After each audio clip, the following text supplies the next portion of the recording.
Hello everybody, मैं नवजीत सिंह रावत और मैं सभी का स्वागत करता हूं आज के इस सेशन में।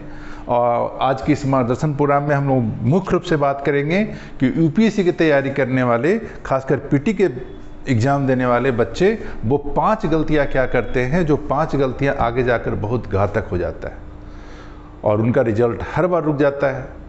कितना भी दे रहे हैं 5 मिस्टेक ऐसा मिस्टेक है जो मिस्टेक को आपको ध्यान रखना पड़ेगा अगर आप यूपीएससी पहले अटेम्प्ट में निकालना चाहते हैं। न तो इसी 5 मिस्टेक को आप बार बार रिपीट करेंगे, सुधारेंगे, लेकिन कब समय लग जाएगा। तो अच्छा है कि पंचवर्षीय योजना में 5 साल बर्बाद करने से पहले हम इस 5 बातों को ध्यान रखें। और दूसरी बात देखो, एक चीज़ और है, समय लगता है भाई, कोई शॉर्टकट नहीं है। बहुत सारे दोस्त आएंगे आपके पास, बोलेंगे मेरा तो सिलेक्शन हो गया रेलवे में, मेरा तो सिलेक्शन हो गया एसएससी में, मेरा तो सिलेक्शन हो गया बैंकिंग में, तुम्हारा अभी नहीं हुआ। आप तो डिमोटिवेट हो जाओगे, आपको लगेगा यार उसका सिलेक्शन हो गया, उसका सिलेक्शन हो गया, सबका सिलेक्शन हो गया, मेरा समय लग रहा है। समय लगेगा, याद रखिए, समय लगेगा। बड़े चीज़ की तैयारी कर रहे हैं, बड़े चीज़ अचीव करने की तैयारी कर रहे हैं, तो इसमें समय लगेगा। और ये छोटा मोटा बात नहीं है। आप जिस रास्ते से गुजरोगे ना, ट्रैफिक जाम हो जाएगा। जिस रास्ते से गुजरोगे ना, लोग आपके लिए खड़े हो जाएंगे। वो छोटा मोटा चीज़ नहीं है। आपकी एक नीति पे कितने सारे का घर बन जाएगा। आपकी एक गलत नीति के कारण कितनों का घर उजड़ जाएगा। तो बहुत बड़ी चीज़ की आप तैयारी करने जा रहे हो, समय तो लगता है इसमें भाई। और मैं सभी छात्रों को भी बोलता हूँ, अपने छात्रों को भी बोलता हूँ बार बार कि देखो जी, 15 से 18 महीने की तैयारी बहुत ज़रूरी है। अगर आप सिविल सर्विसेज का फॉर्म भरने जा रहे हो तो 15 से 18 महीने पहले अच्छे से तैयारी कर लो। और उसमें भी सबसे ज़्यादा ज़रूरी है जो बेसिक चीज़ें हैं वो ठीक करो। अब 15 से 18 महीने तैयारी किया नहीं और सिविल सर्विस का फॉर्म आ गया, साहब ने भर दिया, कैसे सिलेक्शन होगा? शॉर्टकट नहीं है भाई। और कहते हैं ना कि पीटी से सिलेक्शन से भी पहले सबसे पहले मेंस का जीएस और ऑप्शनल पेपर दोनों हाथ में अच्छे से प्रिपेयर करके रखिए, तब आपका सिलेक्शन श्योर है। बहुत सारे बच्चे ऐसे मिलते हैं मेरे को, पीटी में तो रिजल्ट हो गया, लेकिन होता क्या है उसके बाद मेंस का तैयारी नहीं है, ऑप्शन का तैयारी नहीं है, और वो औंधे मुंह जाके गिरते हैं। तो फ़ायदा क्या है भाई? जब तुम्हारा मेंस तैयार नहीं है, ऑप्शनल तैयार नहीं, तो फिर फ़ायदा क्या है? उससे अच्छा है कि आप तैयारी मत करो, किसी छोटे मोटे जॉब का तैयारी करो और जॉब लेके निकलो। जब आप तैयारी कर रहे हो एक ऐसे चीज़ की जो देश को चलाता है, जिस पोस्ट में देश की गरिमा छुपा हुआ है, तो इसको हल्के में मत लेना। एक प्रॉपर टाइम लगता है इसको फलने फूलने में, और उसके बाद सफलता मिलती है। और कायदे से, फिर मैं बोल रहा हूँ, कायदे से आपको चलना पड़ेगा, कायदे से पढ़ना पड़ेगा, तब आपको कायदे से रिजल्ट की उम्मीद रख सकते हैं। अगर आप बेकायदे से पढ़ेंगे, मन आया तो पढ़ लिया, मन आया तो छोड़ दिया, तब आपका रिजल्ट नहीं होगा। हाँ, अगर रिजल्ट होता भी है तो समय लग जाएगा। वो गलतियाँ मत करना, ठीक है? और अपने आप को देखो, मैंने बहुत सारे छात्रों को देखा है, अपने आप को छोटा मत समझो। लोग क्या है ना कि रोज़ तुमको मिलेंगे गिराने के लिए, क्या कर रहे हो? सिविल सर्विस की तैयारी कर रहे हो, हुआ। अरे घर वाले, बाहर वाले भी, और पूरे रिश्तेदार पीछे पड़ जाएंगे तुम्हारे। एक बार उनको मालूम चलना चाहिए कि आप सिविल सर्विस की तैयारी कर रहे हो, बस फिर देखो कैसे भूत की तरह पीछे पड़ जाएंगे। हुआ, क्या हुआ? पीटी हुआ, मेंस हुआ, मतलब ऐसा ना, मतलब क्या मैं कहूँ, मतलब, लेकिन आपको क्या करना है, बस कान को थेथर कर लेना है और थेथर कर करके अपने लक्ष्य की तरफ बढ़ना है।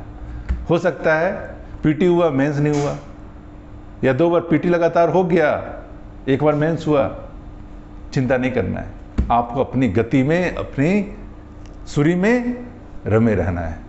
फिर देखिए, एक समय आएगा आपका सिलेक्शन जरूर होगा, अगर आपने कायदे से तैयारी किया है और अच्छे नीयत के साथ तैयारी किया है। लोग पूछते हैं सर सफल हो गया, असफल हो गया, क्या ऐसा चीज़ है जो कि कोई जल्दी सफल हो जाता है, कोई जल्दी सफल नहीं होता है? दोनों में एक चीज़ कॉमन है बच्चा, याद रखना, एक में नीयत अच्छा है और एक में नीयत अच्छा नहीं है। अगर अच्छे नियत के साथ, शुद्ध मन के साथ तैयारी करोगे, सरस्वती की आराधना करोगे, तो विद्या आपके पास जरूर आएगा, सफलता आपको जरूर मिलता है। लेकिन यहाँ पे क्या है कि तैयारी को भी लोग खेल समझते हैं। कैसे सफलता मिलेगा, पीटी भी पास नहीं कर पाते ऐसे छात्र। तो ये सब बातों का ध्यान रखना। कुछ लोग बोलते हैं सर पढ़ते वक्त योगा करना जरूरी है, योगा करना चाहते हैं, थक जाते हैं, योगा कुछ बताइए। अरे योगा तो ठीक है, योगा दुनिया संसार में जितने तरह का देखोगे हर तरह का योगा बताने वाले लोग मिलेंगे। टीवी खोलो, रोज बाबा जी मिल जाएंगे 10-12 तरह का। कोई बोलेगा पैर यहाँ रखो, कोई बोलेगा ये हाथ नीचे रखो, कोई बोलेगा गर्दन पे पैर रखो। ये नहीं होता है योगा। अगर आप थके हुए हो, अगर आपको लगता है पढ़ाई से रिलैक्स करने की ज़रूरत है, थोड़ा प्रकृति को देखो, पेड़ पौधों को देखो, चिड़ियों की चहचहाहट सुनो। वहाँ पे रिलैक्स है, वहाँ पे आराम है, वहाँ पे सुकून है, वहाँ पे फ्रेशनेस है ना। फिर भी मन कर रहा है योगा करने का, आंख बंद कर करके अपने सांस के ऊपर ध्यान दो। बैठ जाओ 15 मिनट, आंखें बंद करो, अपने श्वास पे ध्यान दो, जो श्वास आ रहा है जा रहा है उस पर ध्यान दो, फिर फ्रेश महसूस करोगे, फिर पढ़ने के लिए बैठो। तो योगा के चक्कर में जाओगे तो मालूम हुआ पढ़ाई डिफर कर गया, कोई गुरुजी मिल गए और गुरुजी के गुरुजी मिल गए, और फिर मालूम हुआ योगा ही हो रहा है और पढ़ाई सेकेंडरी हो गया। तो ये सब चीज़ों से बचिए। हाँ, तो आज हम चर्चा करने जा रहे हैं कि वो 5 गलती ऐसा स्टूडेंट क्या करते हैं सिविल सर्विस पीटी देने वाले, जिससे कि आपको बचना है। तो सबसे पहला जो है, 3 जो है एग्जामिनेशन का पहले का है और 2 एग्जामिनेशन हॉल में है, यानी 5 गलतियों के बारे में हम चर्चा करेंगे। 3 गलती एग्जामिनेशन हॉल में जाने से पहले सुधारना है और 2 गलती एग्जामिनेशन सेंटर पे सुधारना है। 3 गलती जो एग्जामिनेशन हॉल में जाने से पहले सुधारना है वो क्या क्या है। पहला, NCERT आप जरूर देख लीजिए। मैं नहीं कहूँगा कि 6 से 12 तक देख लीजिए सारा NCERT, लेकिन हाँ 11-12 का हिस्ट्री का जरूर देख लीजिए आप NCERT। क्लियर।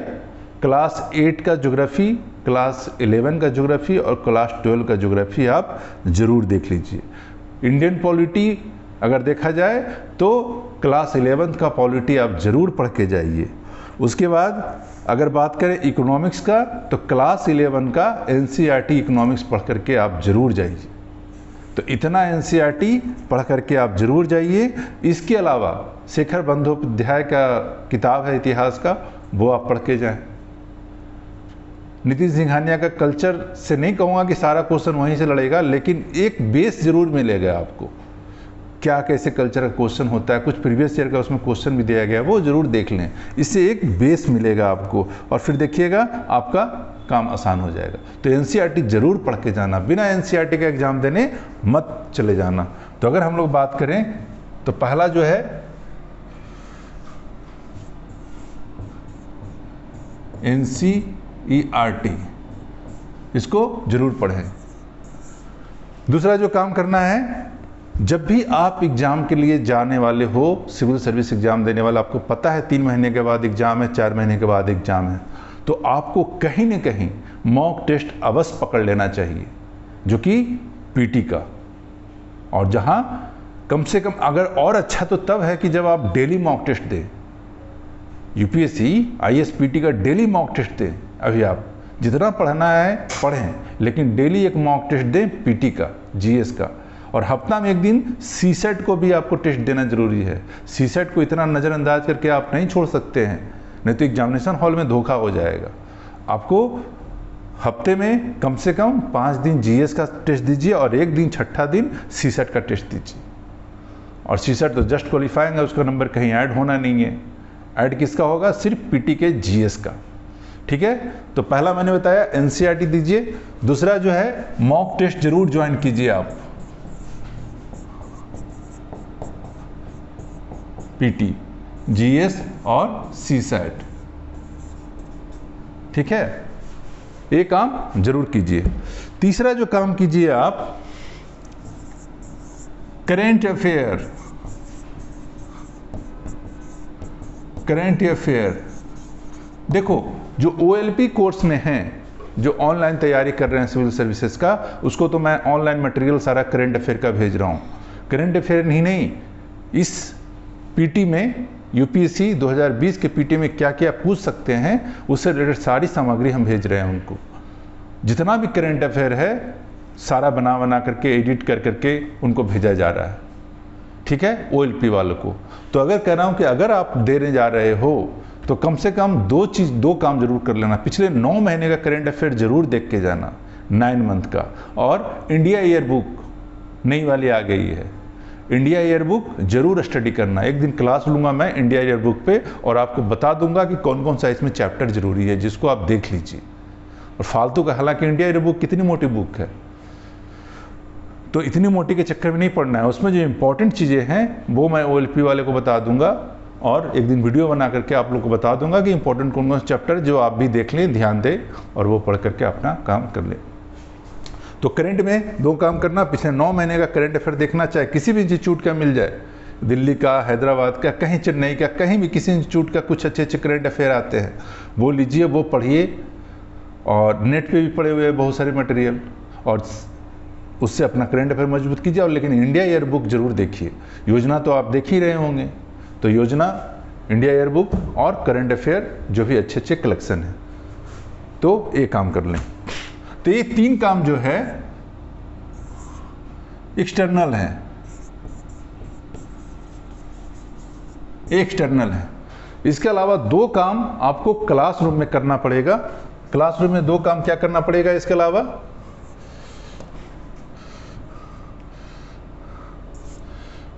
जो एग्जामिनेशन हॉल है, एग्जामिनेशन हॉल में आपको 2 काम करना है।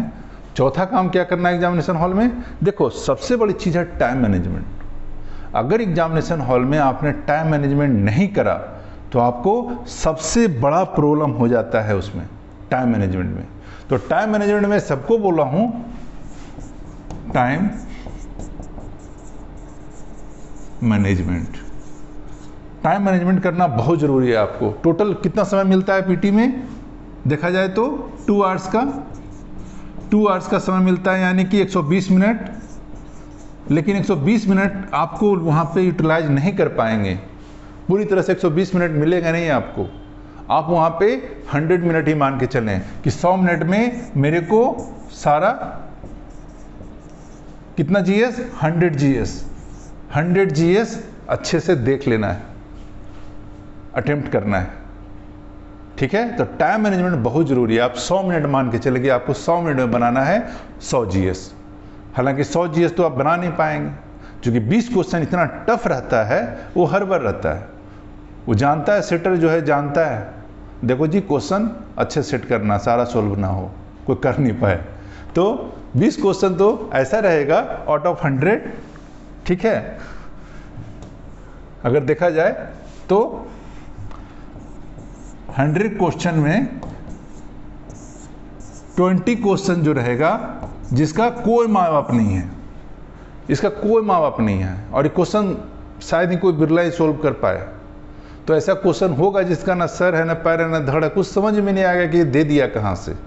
तो ऐसे क्वेश्चन पे अपना टाइम मत खराब करना अपना। हाँ, इसको एक बार देख लेना, जो बनने लायक है तो अटेम्प्ट करेंगे, नहीं तो इसको तुम छोड़ दो मजे से। अटेम्प्ट कितना करना है? अटेम्प्ट करना है कितना क्वेश्चन? 80 क्वेश्चन। 80 क्वेश्चन अटेम्प्ट करो। जब 80 क्वेश्चन अटेम्प्ट करोगे तो क्या गलती भी होगा? जी। रॉन्ग कितना होगा? 20 क्वेश्चन। 20 क्वेश्चन रॉन्ग हो गया। करेक्ट कितना हुआ? Correct 60 question. 60 क्वेश्चन करेंट हो, या एक क्वेश्चन 2 नंबर का होता है जीएस पेपर 1 का, तो गुना 2 120 मार्क्स। इसमें पेनल्टी कटेगा, आपका निगेटिव कटेगा।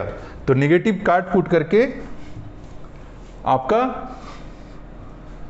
107 नंबर आराम से आ जाएगा। 13 नंबर निगेटिव कटेगा आपका। तो 107 नंबर सिलेक्शन के लिए कितना चाहिए?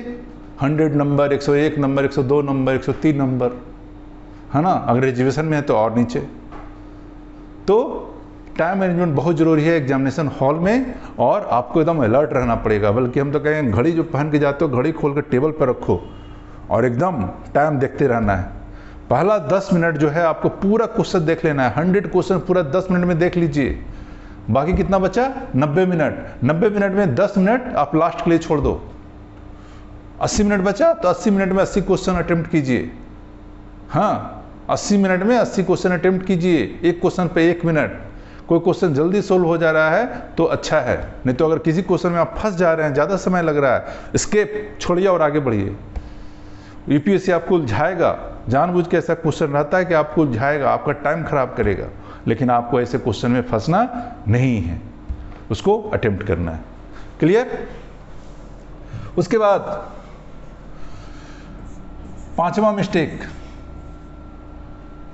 मिस्टेक है कि एग्जामिनेशन हॉल में आपको कॉन्शियस रहना पड़ेगा। बहुत सारे छात्रों को देखा गया है कि आंसर जान रहे हैं, वो उसका उत्तर जान रहे हैं, लेकिन गलती किस लिए हो गया? वो कॉन्शियस नहीं थे। और याद रखना, वहाँ पे आपको पूरा का पूरा 100% आपको फिजिकली और मेंटली वहीं पे रहना होगा। इन्हीं की दे रहे हैं और परिणाम का सोच रहे हैं। बहुत सारे का तो 8-10 क्वेश्चन इस वजह से गलती हो जाता है, रंगने का बी और रंग दिया सी, या OMR सीट में कहीं कहीं कुछ और मिस्टेक हो गया, या रोल नंबर भरने में मिस्टेक हो गया, सिग्नेचर करने में मिस्टेक हो गया। हाँ, तो जो सिली टाइप का मिस्टेक होता है वो आपको एग्जामिनेशन हॉल में कंट्रोल करना है। आपको 100% मेंटली और फिजिकली एग्जामिनेशन हॉल में रहना पड़ेगा। और जो भी एरर है, चाहे OMR सीट से रिलेटेड हो, चाहे आंसर मार्किंग करने से रिलेटेड हो, आपको संभालना होगा। तब जाकर के देखना, ये सब छोटी छोटी मिस्टेक है। यानी पांचवा जो मिस्टेक है, OMR सीट को आप तभी अच्छे से कर सकते हो जब आप कॉन्शियस रहोगे। ठीक है, तो आपको एग्जामिनेशन सेंटर में बिल्कुल कॉन्शियस रह करके क्वेश्चन को सोल्व करना है। 10 मिनट 100 क्वेश्चन को पढ़ने में, पहला 10 मिनट, और उसके बाद 10 मिनट लास्ट के लिए बचाना है। सब कुछ ठीक ठाक है या कहीं आंसर कुछ छूट छाट रहा है तो उसको देखने में। और 80 क्वेश्चन ही अटेम्प्ट करना, 100 क्वेश्चन अटेम्प्ट करने के चक्कर में मत पड़ना। कभी कभी लगेगा, लोभ आएगा कि हम 80 क्वेश्चन क्यों अटेम्प्ट करें। हाँ, 80 क्वेश्चन क्यों अटेम्प्ट करें, यहाँ आए एग्जाम देने के लिए, इतना दूर आए हैं, कम से कम 10 क्वेश्चन और कर देते हैं ना। इस लोभ में मत पड़ना, सारा क्या करा आपका खराब हो जाएगा। हाँ, एक चीज़ कंट्रोल कर सकते हो, एरर पे कंट्रोल कर सकते हो। जो 20 मिस्टेक मैंने बताया ना, कि अगर 20 मिस्टेक भी आपका हो जाता है, 20 क्वेश्चन गलत भी हो जाता है उत्तर उसका, फिर भी सिलेक्शन हो जाएगा। लेकिन आप एक काम करना, जो मिस्टेक्स हैं, बजाय 10 क्वेश्चन और बनाने के, जो मिस्टेक हैं उस मिस्टेक पे काम करो, उस मिस्टेक को कंट्रोल करो, फिर देखो। और जितना भी मॉक टेस्ट देना, आप अभी से कोशिश करो कि 80 क्वेश्चन अटेम्प्ट करने का। ये नहीं कि वहाँ पे 80 क्वेश्चन अटेम्प्ट करेंगे और अभी यहाँ पे जो मॉक दे रहे हैं वो 60 क्वेश्चन बना रहे हैं, 45 क्वेश्चन बना रहे हैं, 60 क्वेश्चन 55 क्वेश्चन बना रहे हैं। क्यों? 55 क्वेश्चन बनाएंगे तो उतना नंबर आ जाएगा, 110 नंबर आ जाएगा। ऐसा संभव नहीं है। आपको लगता है कि 55 बनाओगे, जब 55 का 55 सही होगा तो 100%। 5 लाख में ऐसा 1-2 बंदा होगा जिसको 55 क्वेश्चन बनाएगा गिन कर, और 55 का 55 सही हो जाएगा। फिर भी ऐसा संभव नहीं है। बहुत सारे लोग से ह्यूमन एरर हो सकता है। तो आपको मार्जिन लेके चलना पड़ेगा, सेफ मोड लेके चलना पड़ेगा। तो अभी जो भी मॉक टेस्ट आप डेली दो, उस मॉक टेस्ट में एक चीज़ ध्यान रखो, 80 क्वेश्चन आप अटेम्प्ट करो और गलतियां मान के चलो कि मेरे से इतना एरर होगा ही होगा। उसको कंट्रोल नहीं कर सकते। आप कंप्यूटर नहीं हो, गूगल नहीं हो जो 55 क्वेश्चन बनाया और 55 का 55 सही हो गया। कंप्यूटर भी एरर करने लग गया है अब तो। ठीक है, तो ये जो 5 मिस्टेक है, इसको आप मत करना। अगर आप सिविल सर्विस पीटी में सफलता चाहते हो तो अपने भरोसा रखो और मेंस तैयार रखो, मेंस का जीएस तैयार रखो और ऑप्शनल पेपर अपना तैयार रखो। और फिर मैं बोल रहा हूँ, अगर आप हिंदी माध्यम के छात्र हैं तो 3 विषय पर एकदम ध्यान दीजिए। ऑप्शनल आप बन जाइएगा आईएएस। पहला हिंदी साहित्य, इतिहास और फिलॉसफी। ये 3 विषय ऐसा है ना जो आपको आईएएस बना देगा। जीएस का नंबर का एक सीमा है, उतना सीमा तक नंबर उठता है सबका, 450 नंबर तो उठा सकते हो आप। लेकिन बाकी का जो है आपका ऑप्शनल ही काम करेगा और ऑप्शनल ही आपको आईएएस बनाएगा। इसलिए ऑप्शनल पेपर का चुनाव आप बहुत सोच समझ समझदारी से करना, हबड़ा के नहीं, किसी ने बोल दिया इसलिए नहीं, खुद विचार करो। हमने भी बोल दिया, लेकिन एक बार आप विचार करो, हो सकता है आपका रुचि दूसरे विषय में हो और बहुत अच्छा कर सकते हो, अच्छे अच्छे यूनिवर्सिटी के बच्चे को टक्कर दे सकते हो, फिर आप दूसरा विषय सिलेक्ट करो। लेकिन एक सिली मिस्टेक आपका ऑप्शनल का गलत चुनाव आपको सिलेक्शन से रुकवा देगा। फिर पीटी होने के बावजूद भी आप, मालूम हुआ ऐसे भी बच्चों को मैं जब देख रहा हूँ, जानता हूँ, जो बार बार पीटी हो जाता है, लेकिन ऑप्शनल पेपर का सही, जीएस में भी नंबर अच्छा आ रहा है, 435 नंबर, हाँ 455 नंबर, 452 नंबर, लेकिन चूंकि ऑप्शनल में नंबर कम आ रहा है, इस वजह से उनका सिलेक्शन नहीं हो रहा है। तो वो काम नहीं करना जो मिस्टेक बहुत सारे आपके पहले सीनियर कर चुके हैं। ठीक है, ओके, ऑल द बेस्ट।